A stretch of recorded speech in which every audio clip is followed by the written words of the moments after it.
cineinc.com। cineinc.com पर आप सुन रहे हैं रेडियो मंजिल लंदन। पेश है हिंदी उर्दू के मशहूर कहानीकार प्रेमचंद की कहानी बूढ़ी काकी। कहानी सुना रही हैं अचला शर्मा।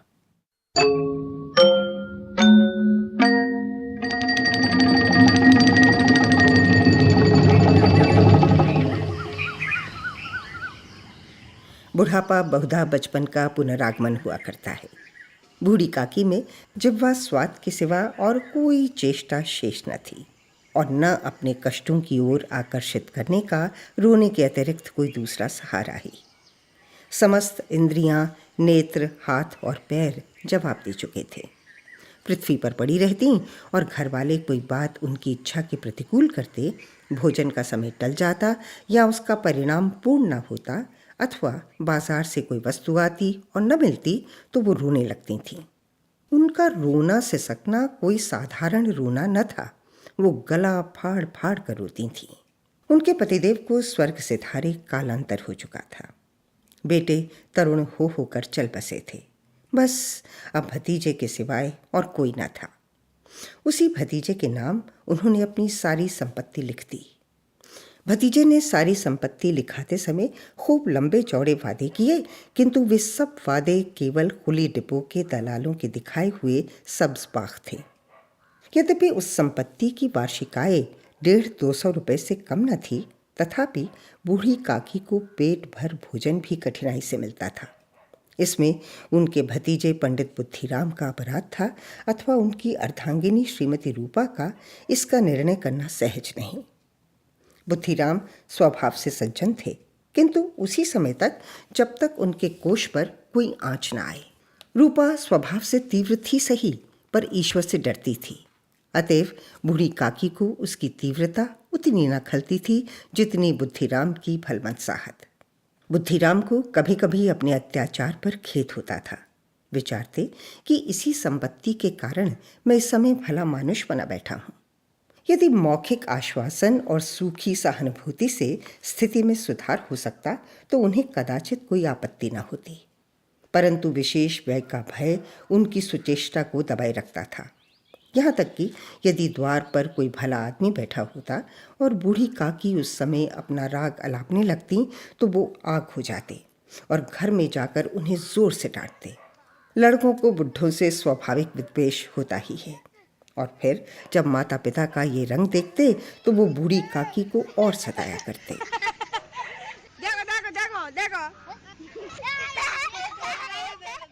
कोई चुटकी काट कर भागता, कोई उन पर पानी की कुल्ली कर देता। काकी चीख मार कर रोती, परंतु ये बात प्रसिद्ध थी कि वो केवल खाने के लिए रोती हैं, अतएव उनके संताप और आर्तनाद पर कोई ध्यान नहीं देता था। हाँ, काकी क्रोधातुर होकर बच्चों को गालियां देने लगती तो रूपा घटनास्थल पर आ पहुंचती। इस भय से काकी अपनी जिह्वा कृपाण का कदाचित ही प्रयोग करती थीं, यद्यपि उपद्रव शांति का यह उपाय रोने से कहीं उपयुक्त था। संपूर्ण परिवार में यदि काकी से किसी को अनुराग था तो वो बुद्धिराम की छोटी लड़की लाडली थी। लाडली अपने दोनों भाइयों के भय से अपने हिस्से की मिठाई चबेना बूढ़ी काकी के पास बैठकर खाया करती थी। यही उसका रक्षागार था, और यद्यपि काकी की शरण उनकी लोलुपता के कारण बहुत महंगी पड़ती थी, तथापि भाइयों के अन्याय से कहीं सुलभ थी। इसी स्वार्थानुकूलता ने उन दोनों में सहानुभूति का आरोपण कर दिया था। रात का समय था। बुद्धिराम के द्वार पर शहनाई बज रही थी।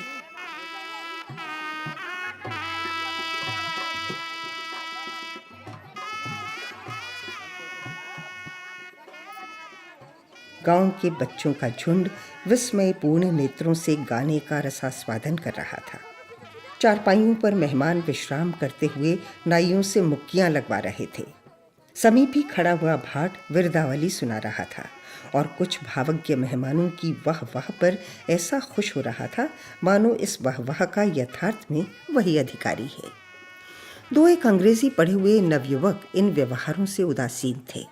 वो इस गंवार मंडली में बोलना अथवा सम्मानित होना अपनी प्रतिष्ठा के प्रतिकूल समझते थे। आज बुद्धिराम के बड़े लड़के मुखराम का तिलक आया है। यह उसी का उत्सव है। घर के भीतर स्त्रियां गा रही थीं और रूपा मेहमानों के लिए भोजन के प्रबंध में व्यस्त थी। भट्टियों पर कढ़ा चढ़ रहे थे। एक में पूड़ियाँ कचौड़ियाँ निकल रही थीं, दूसरे में अन्य पकवान बनते थे। एक बड़े हंडे में मसालेदार तरकारी पक रही थी। घी और मसाले की क्षुधावर्धक सुगंधी चारों ओर फैली हुई थी। बूढ़ी काकी अपनी कोठरी में शोकमय विचार की भांति बैठी हुई थी। ये स्वाद मिश्रित सुगंधी उन्हें बेचैन कर रही थी। वे मन ही मन विचार कर रही थीं, संभवतः मुझे पूड़ियाँ न मिलेंगी। इतनी देर हो गई, कोई भोजन लेकर नहीं आया। मालूम होता है सब लोग भोजन कर चुके हैं, मेरे लिए कुछ न बचा। ये सोचकर उन्हें रोना आया, परंतु अशकुन के भय से वो रो न सकीं। आहा, कैसी सुगंधी है! अब मुझे कौन पूछता है? जब रोटियों ही के लाले पड़े हैं, तब ऐसे भाग्य कहाँ की भरपूर पूड़ियाँ मिले। ये विचार कर उन्हें रोना आया। कलेजे में हूक सी उठने लगी, परंतु रूपा के भय से उन्होंने फिर मौन धारण कर लिया। बूढ़ी काकी देर तक इन्हीं दुखदायक विचारों में डूबी रही। घी और मसालों की सुगंधी रह रह कर मन को आपे के बाहर किए देती थी। मुंह में पानी भर भर आता था। पूड़ियों का स्वाद स्मरण करके हृदय में गुदगुदी होने लगती थी। किसे पुकारूं? आज लाडली बेटी भी नहीं आई। दोनों छोकरे सदा दिक किया करते हैं, आज उनका भी कहीं पता नहीं। कुछ मालूम तो होता कि क्या बन रहा है। बूढ़ी काकी की कल्पना में पूड़ियों की तस्वीर नाचने लगी। खूब लाल लाल, फूली फूली, नरम नरम होंगी।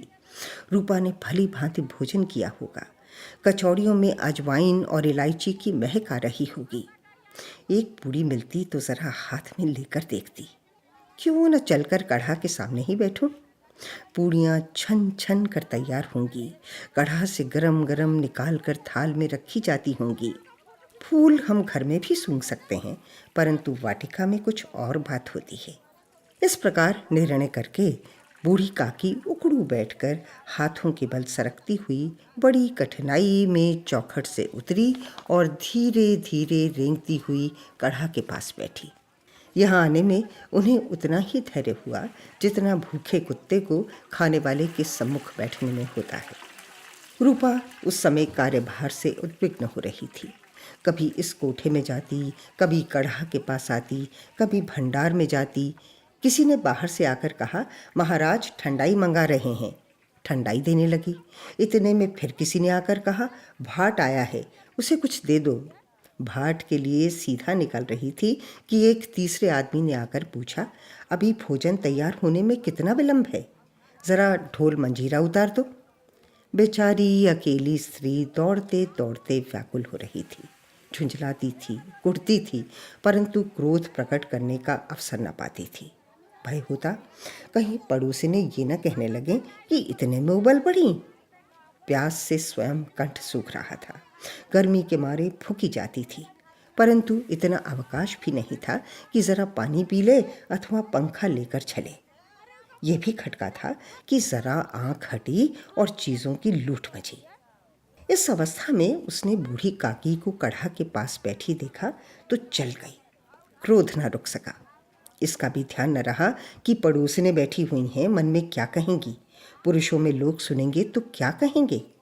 जिस प्रकार मेढक केंचुए पर झपटता है, उसी प्रकार वह बूढ़ी काकी पर झपटी और उन्हें दोनों हाथों से झटक कर बोली, ऐसे पेट में आग लगे, पेट है या भाड़?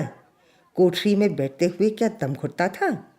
अभी मेहमानों ने नहीं खाया, भगवान को भोग नहीं लगा, तब तक धैर्य न हो सका, आकर छाती पर सवार हो गई।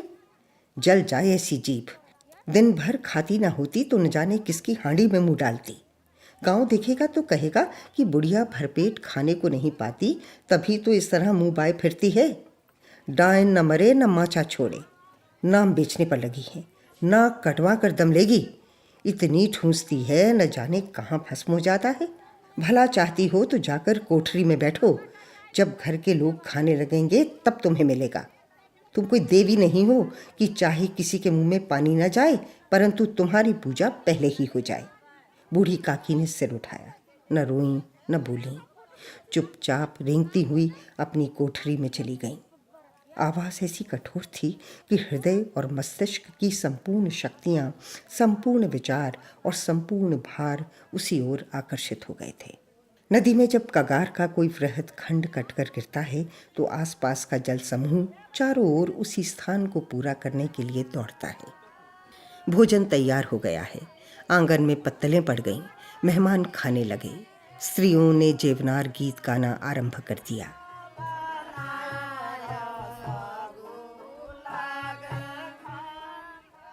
मेहमानों के नाई और सेवक गण भी उसी मंडली के साथ किंतु कुछ हटकर भोजन करने बैठे थे। परंतु सभ्यतानुसार जब तक सब के सब खा न चुके कोई उठ नहीं सकता था। दो एक मेहमान जो कुछ पढ़े लिखे थे सेवकों के दीर्घाहार पर झुंझला रहे थे। वे इस बंधन को व्यर्थ और बेसिर पैर की बात समझते थे। बूढ़ी काकी अपनी कोठरी में जाकर पश्चाताप कर रही थीं कि कहाँ से कहाँ गई। उन्हें रूपा पर क्रोध नहीं था, अपनी जल्दबाजी पर दुख था। सच ही तो है, जब तक मेहमान लोग भोजन कर न चुकेंगे घरवाले कैसे खाएंगे। मुझसे इतनी देर भी न रहा गया। सबके सामने पानी उतर गया। अब जब तक कोई बुलाने न आएगा न जाऊंगी। मन ही मन इसी प्रकार का विचार कर वो बुलाने की प्रतीक्षा करने लगी। परंतु घी की रुचिकर सुवास बड़ी धैर्य परीक्षक प्रतीत हो रही थी। उन्हें एक एक पल एक एक युग के समान मालूम होता था। अब पत्तलें बिछ गई होंगी, अब मेहमान आ गए होंगे, लोग हाथ पैर धो रहे हैं, नाई पानी दे रहा है, मालूम होता है लोग खाने बैठ गए, जेवनार गाया जा रहा है।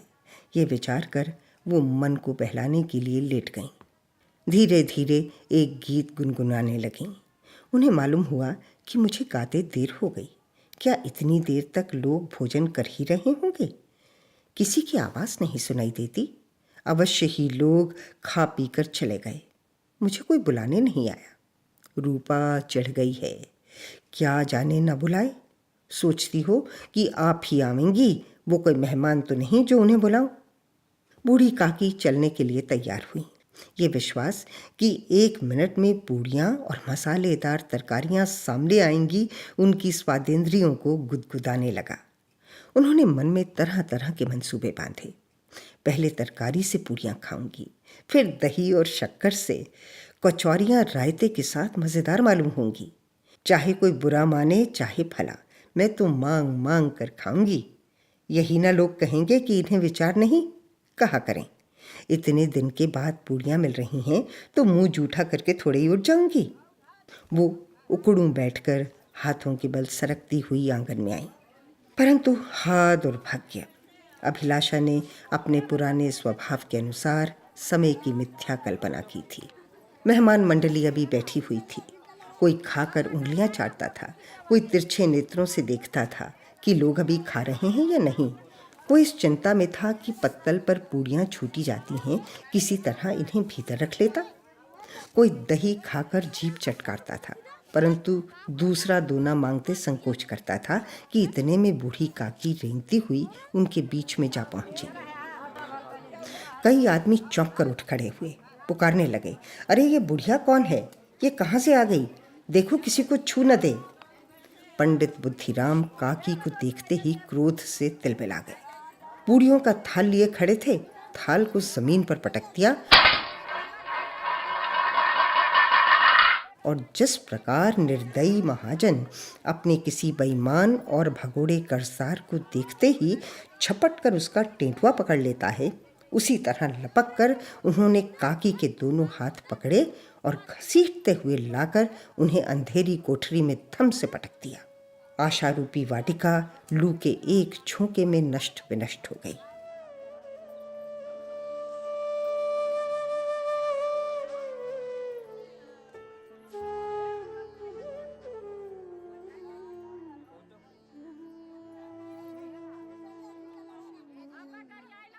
मेहमानों ने भोजन किया, घर वालों ने भोजन किया, बाजे वाले धोबी चमार भी भोजन कर चुके, परंतु बूढ़ी काकी को किसी ने न पूछा। बुद्धिराम और रूपा दोनों ही बूढ़ी काकी को उनकी निर्लज्जता के लिए दंड देने का निश्चय कर चुके थे। उनके बुढ़ापे पर, दीनता पर, हतज्ञान पर किसी को करुणा न आई थी। अकेले लाडली उनके लिए कुढ़ रही थी। लाडली को काकी से अत्यंत प्रेम था। बेचारी भोली लड़की थी। बाल विनोद और चंचलता की उसमें गंध तक न थी।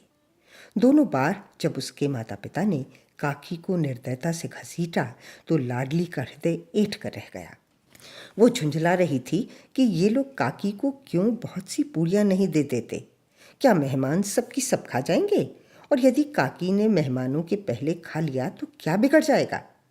वो काकी के पास जाकर उन्हें धैर्य देना चाहती थी, परंतु माता के भय से न जाती थी। उसने अपने हिस्से की पूड़ियाँ बिल्कुल न खाई थीं, अपनी गुड़ियों की पिटारी में बंद कर रखी थीं। उन पूड़ियों को काकी के पास ले जाना चाहती थी। उसका हृदय अधीर हो रहा था। बूढ़ी काकी मेरी बात सुनते ही उठ बैठेंगी, पूड़ियाँ देखकर कैसी प्रसन्न होंगी, मुझे खूब प्यार करेंगी। रात को 11 बज गए थे। रूपा आंगन में पड़ी सो रही थी। लाडली की आंखों में नींद न आती थी। काकी को पूड़ियाँ खिलाने की खुशी उसे सोने न देती थी। उसने गुड़ियों की पिटारी सामने ही रखी थी। जब विश्वास हो गया कि अम्मा सो रही हैं तो वो चुपके से उठी और विचारने लगी, कैसे चलूं? चारों ओर अंधेरा था। केवल चूल्हों में आग चमक रही थी और चूल्हों के पास एक कुत्ता लेटा हुआ था। लाडली की दृष्टि उस द्वार के सामने वाले नीम की ओर गई।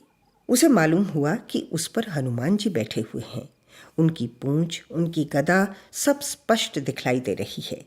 मारे भय के उसने आंखें बंद कर ली। इतने में कुत्ता उठ बैठा। लाडली को ढांढस हुआ। कई सोए हुए मनुष्यों के बदले एक भागता हुआ कुत्ता उसके लिए अधिक धैर्य का कारण हुआ। उसने पिटारी उठाई और बूढ़ी काकी की कोठरी की ओर चली। बूढ़ी काकी को केवल इतना स्मरण था कि किसी ने मेरे हाथ पकड़कर घसीटे। फिर ऐसा मालूम हुआ कि जैसे कोई पहाड़ पर उड़ाए लिए जाता है। उनके पैर बार बार पत्थरों से टकराए। तब किसी ने उन्हें पहाड़ पर से पटका।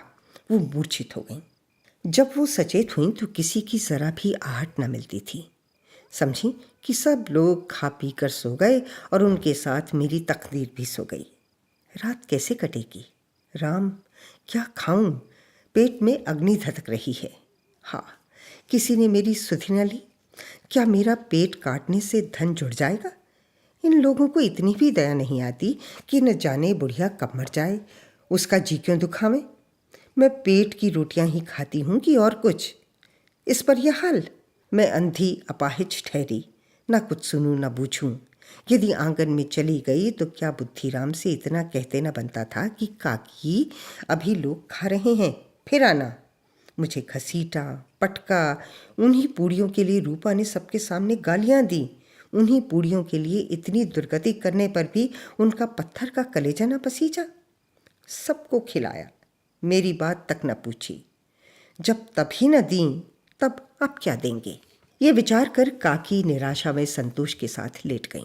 ग्लानि से गला भर भर आता था, परंतु मेहमानों के भय से रोती न थीं। सहसा उनके कानों में आवाज आई, काकी उठो, मैं पूड़ियाँ लाई हूँ। काकी ने लाडली की बोली पहचानी। झटपट उठ बैठी। दोनों हाथों से लाडली को टटोला और उसे गोद में बैठा लिया। लाडली ने पूड़ियाँ निकाल कर दी। काकी ने पूछा, क्या तुम्हारी अम्मा ने दी हैं? लाडली ने कहा, नहीं, ये मेरे हिस्से की हैं। काकी पूड़ियों पर टूट पड़ी। 5 मिनट में पिटारी खाली हो गई। लाडली ने पूछा, काकी पेट भर गया? जैसे थोड़ी सी वर्षा ठंडक के स्थान पर और भी गर्मी पैदा कर देती है, उसी भांति इन थोड़ी सी पूड़ियों ने काकी की क्षुधा और इच्छा को और उत्तेजित कर दिया था। बोली, नहीं बेटी, जाकर अम्मा से और मांग लाओ।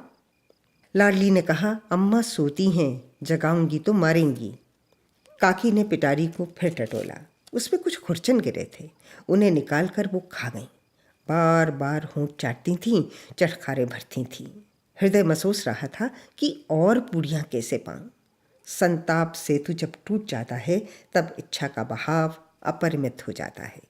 मत वालों को मद का स्मरण करना उन्हें मदांध बनाता है। काकी का धीर मन इच्छा के प्रबल प्रवाह में बह गया। उचित और अनुचित का विचार जाता रहा। वो कुछ देर तक उस इच्छा को रोकती रही। सहसा लाडली से बोली, मेरा हाथ पकड़कर वहाँ ले चलो जहाँ मेहमानों ने बैठकर भोजन किया है। लाडली उनका अभिप्राय समझ न सकी। उसने काकी का हाथ पकड़ा और ले जाकर जूठे पत्तलों के पास बैठा दिया। दीन क्षुधातुर हतज्ञान बुढ़िया पत्तलों से पूड़ियों के टुकड़े चुन चुन कर भक्षण करने लगी। उह, दही कितना स्वादिष्ट था, कचौड़ियाँ कितनी सलूनी, खस्ता कितने सुकोमल। काकी बुद्धिहीन होते हुए भी इतना जानती थी कि मैं वो काम कर रही हूँ जो मुझे कदापि न करना चाहिए। मैं दूसरों की जूठी पत्तल चाट रही हूँ। परंतु बुढ़ापा तृष्णा रोग का अंतिम समय है, जब संपूर्ण इच्छाएं एक ही केंद्र पर आ लगती हैं। बूढ़ी काकी में ये केंद्र उनकी स्वादेंद्रिय थी। ठीक उसी समय रूपा की आंख खुली। उसे मालूम हुआ कि लाडली मेरे पास नहीं है। वो चौंकी, चारपाई के इधर उधर ताकने लगी कि कहीं नीचे तो नहीं गिर पड़ी। उसे वहां न पाकर वो उठी तो क्या देखती है कि लाडली जूठे पत्तलों के पास चुपचाप खड़ी है और बूढ़ी काकी पत्तलों पर से पूड़ियों के टुकड़े उठा उठा कर खा रही है। रूपा का हृदय सन्न हो गया। किसी गाय की गर्दन पर छुरी चलते देखकर जो अवस्था उसकी होती, वही उस समय हुई। एक ब्राह्मणी दूसरों की जूठी पत्तल टटोले, इससे अधिक शोकमय दृश्य असंभव था। पूड़ियों के कुछ ग्रासों के लिए उसकी चचेरी सास ऐसा पतित और निकृष्ट कर्म कर रही है। ये वो दृश्य था जिसे देखकर देखने वालों के हृदय कांप उठते हैं। ऐसा प्रतीत होता मानो जमीन रुक गई, आसमान चक्कर खा रहा है, संसार पर कोई आपत्ति आने वाली है। रूपा को क्रोध न आया। शोक के सम्मुख क्रोध कहाँ? करुणा और भय से उसकी आंखें भर आईं। इस अधर्म के पाप का भागी कौन है? उसने सच्चे हृदय से गगन मंडल की ओर हाथ उठाकर कहा, परमात्मा, मेरे बच्चों पर दया करो। इस अधर्म का दंड मुझे मत दो, नहीं तो मेरा सत्यानाश हो जाएगा। रूपा को अपनी स्वार्थपरता और अन्याय इस प्रकार प्रत्यक्ष रूप में कभी न देख पड़े थे। वो सोचने लगी, हाय, कितनी निर्दय हूँ। जिसकी संपत्ति से मुझे 200 रुपया वार्षिक आय हो रही है, उसकी ये दुर्गति, और मेरे कारण। हे दयामय भगवान, मुझसे बड़ी भारी चूक हुई, मुझे क्षमा करो। आज मेरे बेटे का तिलक था, सैकड़ों मनुष्यों ने भोजन किया, मैं उनके इशारों की दासी बनी रही, अपने नाम के लिए सैकड़ों रुपए व्यय कर दिए, परंतु जिसकी बदौलत हजारों रुपए खाए, उसे इस उत्सव में भी भरपेट भोजन न दे सकी।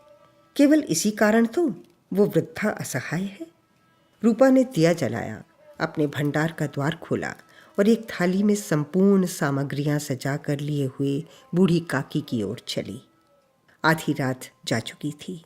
आकाश पर तारों के थाल सजे हुए थे और उन पर बैठे हुए देवगण स्वर्गीय पदार्थ सजा रहे थे, परंतु उनमें किसी को वो परमानंद प्राप्त न हो सकता था जो बूढ़ी काकी को अपने सम्मुख थाल देखकर प्राप्त हुआ।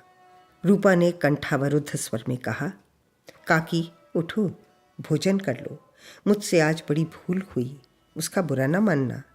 परमात्मा से प्रार्थना कर दो कि वो मेरा अपराध क्षमा कर दें। भोले भाले बच्चों की भांति जो मिठाइयाँ पाकर मार और तिरस्कार सब भूल जाता है, बूढ़ी काकी वैसे ही सब भुलाकर बैठी हुई खाना खा रही थी।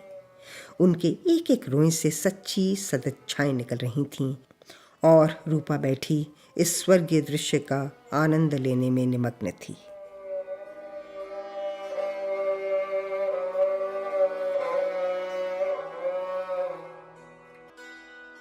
बूढ़ी काकी।